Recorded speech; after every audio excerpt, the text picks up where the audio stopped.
ैयाय च नमः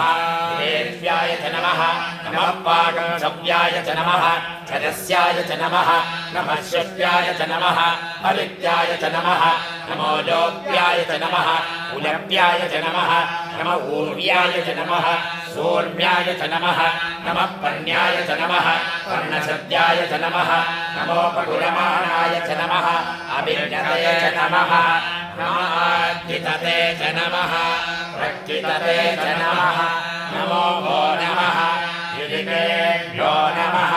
देवानागं हृदयेभ्यो नमः नमो विक्षीणकेभ्यो नमः नमो विचिन्वत्तेभ्यो नमः नमः आनिर्हतेभ्यो नमः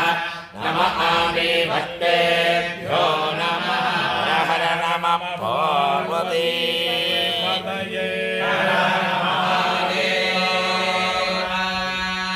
കാത്താല വന്നവരെ എല്ലാവരും പ്രദക്ഷിണത്ത് വരുമ്പോൾ 4 പ്രദക്ഷിണം